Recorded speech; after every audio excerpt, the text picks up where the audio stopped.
진실이 무너지기 시작하는 순간 전선보다 먼저 흔들리는 것은 선전이다. 러시아 권력의 중심이 쿠피안스크에서 벌어지는 위기를 끝까지 부정하는 동안 전장 한복판에서는 정반대의 신호가 쌓이고 있었다. 미국의 전쟁연구소 ESW가 제시한 최신 평가는 단순한 전황 보고가 아니었다. 우크라이나군이 쿠피안스크 주변에서 압박을 계속 강화하고 있으며 그 과정에서 현지 러시아 병력이 심각한 고립과 보급 부족에 빠지고 있다는 경고였다. 그런데도 크렘린은 손실 규모를 낮추고 어려움을 축소했다. 더 충격적인 대목은 친크렘린 성향으로 알려진 러시아 군사 블로거들조차 공식 발표를 공개적으로 부정하기 시작했다는 점이다. 전시 선전 체계 내부에서 균열이 눈에 보이게 벌어지고 있다는 뜻이다. 쿠피안스크를 둘러싼 싸움은 갑자기 터진 사건이 아니다. 하르키우 주의 쿠피안스크와 도네츠크 주의 여러 요충지들은 수개월 동안 전선의 핵심으로 반복해서 언급되어 왔다. 한때 러시아군은 북동쪽 방향에서 공세를 밀어붙이며 쿠피안스크 일부 지역에 침투했고 도시를 완전히 통제했다고 선언했다. 그러나 전장의 현실은 선언과 다르게 움직였다. 우크라이나군은 점진적으로 포위망을 조이고 러시아군 잔존 세력을 도시 안에 가두는 방향으로 전황을 뒤집었다. 지금은 남은 러시아 병력이 도시에서 사실상 고립되었다는 평가가 우세하다. 그럼에도 러시아의 관영 매체와 당국은 쿠피안스크에서의 패배가 아니라 오히려 돌파가 임박했다는 이미지를 계속 내보낸다. ESW는 12월 16일자 보고에서 크렘린이 우크라이나의 쿠피안스크 타격을 어떻게든 축소하려는 움직임을 포착했다고 밝혔다.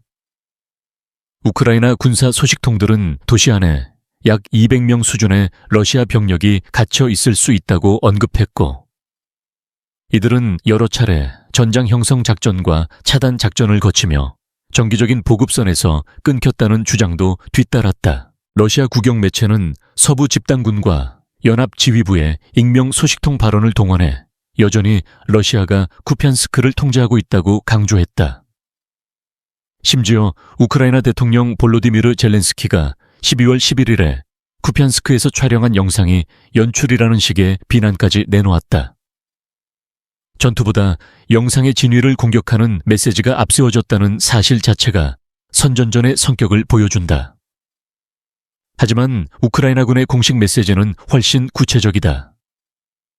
우크라이나군 총사령관 알렉산드르 시르스키는 우크라이나가 쿠피안스크의 약 90%를 통제하고 있다고 주장하며 러시아가 공격을 계속하고 대규모 병력을 전선 전체에 집중하고 있음에도 결정적 전술 성과는 내지 못하고 있다고 강조했다.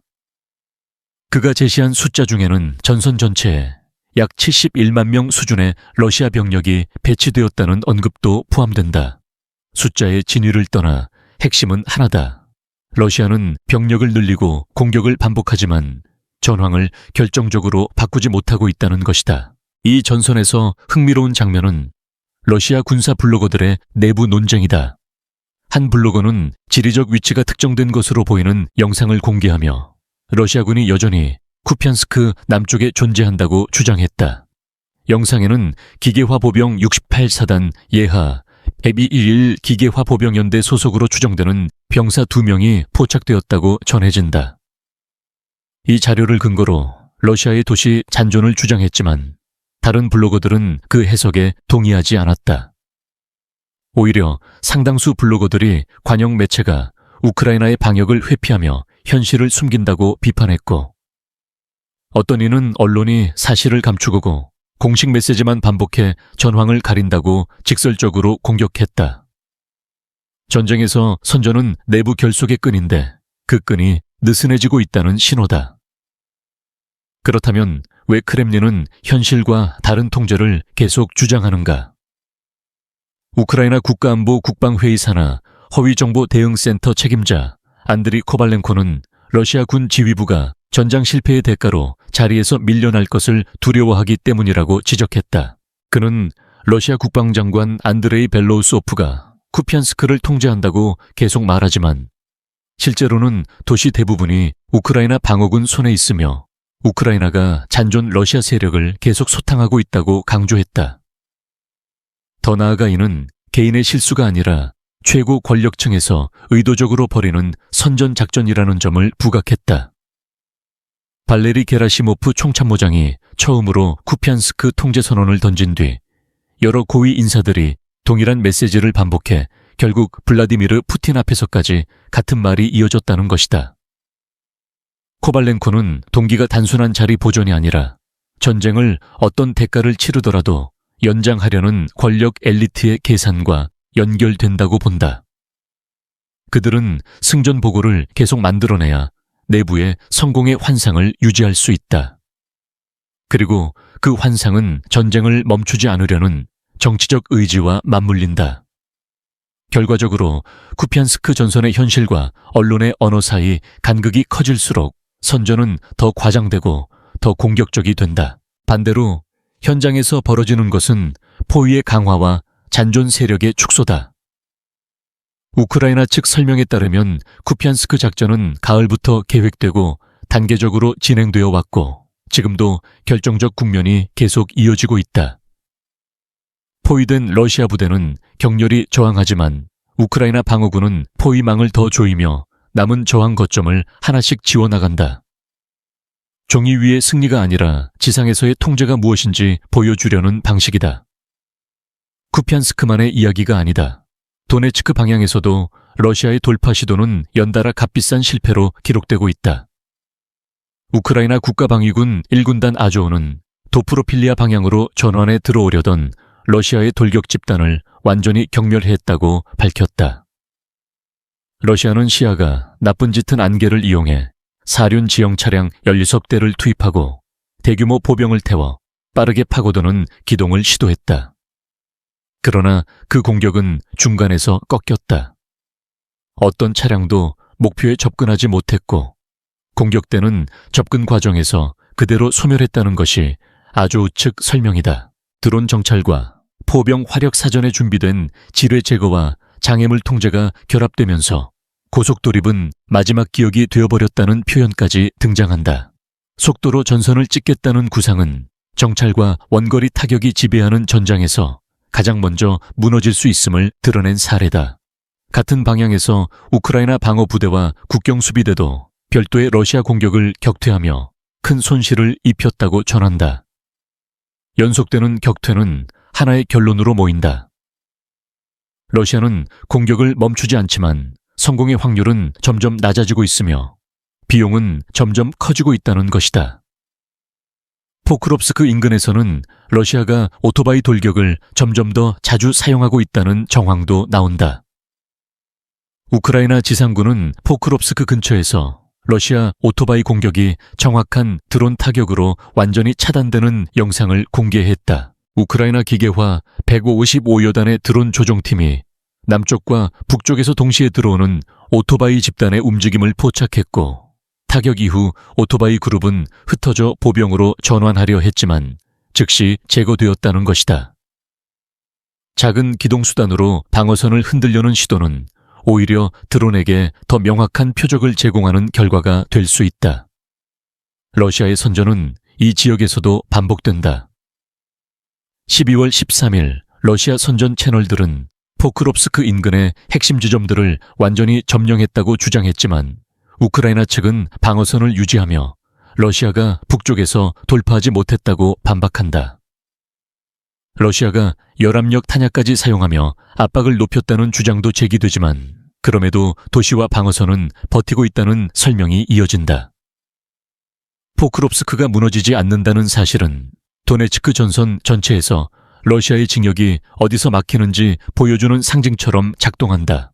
우크라이나 국방정보국 특수부대는 포크롭스크 방향에서의 작전을 담은 영상도 공개했다. 도시 환경에서의 근접 교전 건물, 진입 참호 정리, 러시아 측 무인기 격추, 그리고 부상자 응급 처치까지 전장의 세부가 이어진다. 이 장면들은 11월에 촬영되었다고 전해지며 그 자체로 교전의 강도와 성격을 보여주는 자료가 된다. 또한 우크라이나 특수부대는 12월 12일 밤에도 정밀 타격을 수행해 포크롭스크 인근의 러시아 병력과 목표물을 공격했다고 밝혔다. 야간 공격은 단순한 손실을 넘어서 러시아의 후방 움직임과 보급 공격 준비를 흔들어 놓는 효과를 낳는다. 러시아가 대응을 위해 병력을 분산시키면 집중 돌파의 능력은 더 약해진다.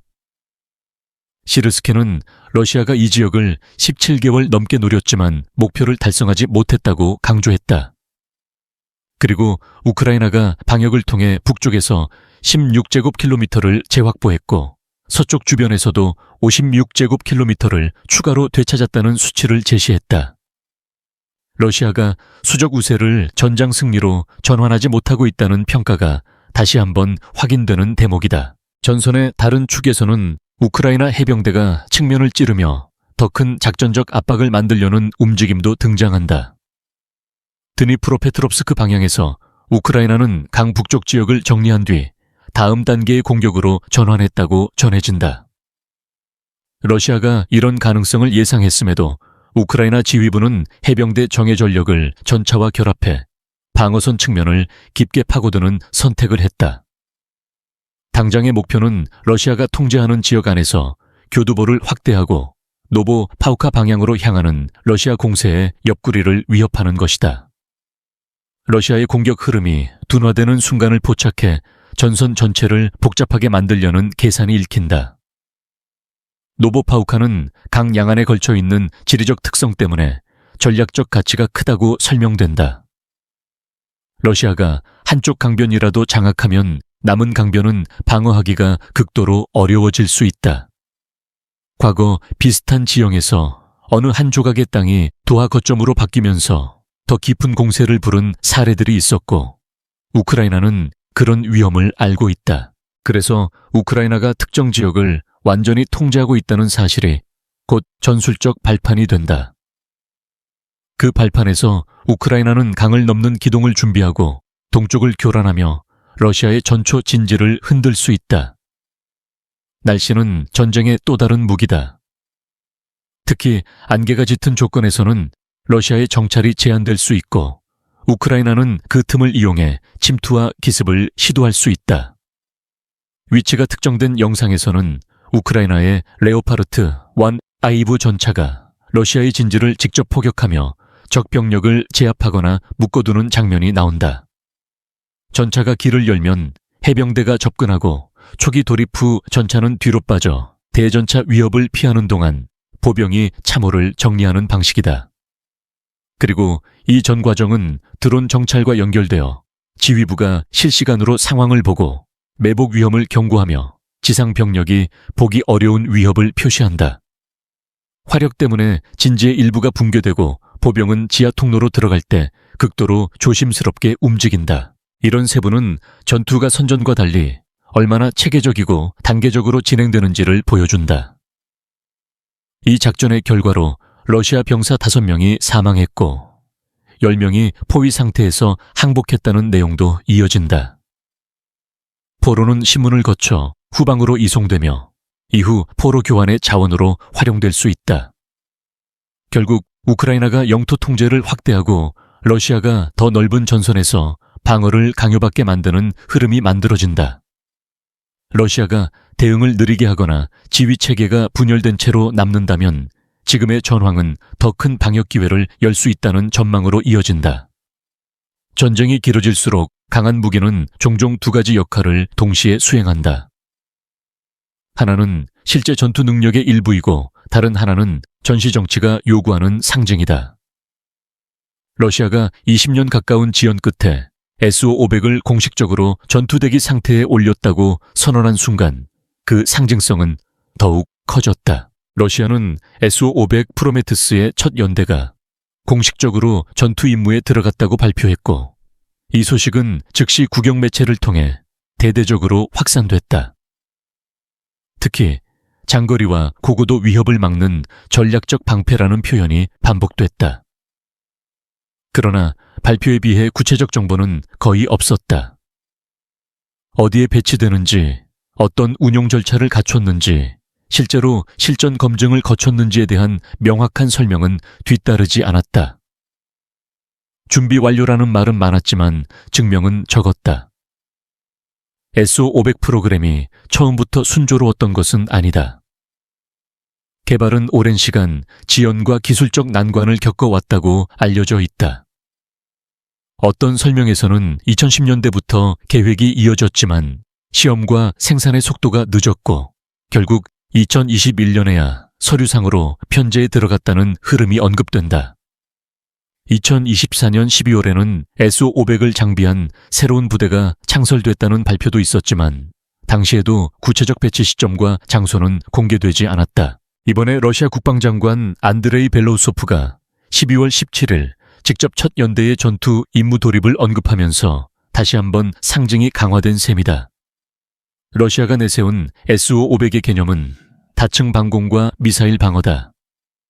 중거리 탄도미사일과 대륙간 탄도미사일을 종말 단계에서 요격할 수 있고 더 나아가 공중지휘기, 조기경보기, 적외도 위성 같은 전략 목표까지 위협할 수 있다는 홍보도 등장한다. 또한 모스크바 방어를 막는 고정식 미사일 방어체계 아일-35 아무르와의 통합 능력도 강조된다. 수도를 지키는 절대 방패라는 이미지를 만들려는 구도다.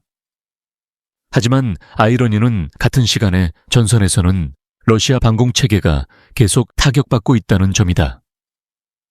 우크라이나의 무인 시스템 전력이 정밀 타격을 반복하면서 러시아의 방공 자산을 무너뜨렸다는 주장들이 이어진다. 우크라이나 측 설명에 따르면 4.12 네메시스 여단위 단일 작전에서 러시아의 지대공 미사일 체계 3개를 동시에 파괴하는 정확한 공격을 수행했고 손실 규모가 약 1억 달러에 달할 수 있다는 평가도 함께 언급된다. SO-500을 띄우는 메시지가 커질수록 반대로 기존 방공 자산이 파괴되는 현실도 더 선명해진다. 강한 방패를 말하는 순간 방패가 뚫리는 장면이 겹치면서 선전의 설득력은 시험대에 오른다. 푸틴이 다시 꺼낸 또 하나의 단어는 오레슈니크였다. 그는 러시아의 최신 무기라고 강조하며 올해 말까지 실전 대기 상태에 들어갈 것이라고 거듭 말했다. 러시아 언론은 이를 우크라이나 전쟁이 계속되는 상황에서 러시아의 새로운 군사 능력을 과시하려는 연속 메시지로 해석한다.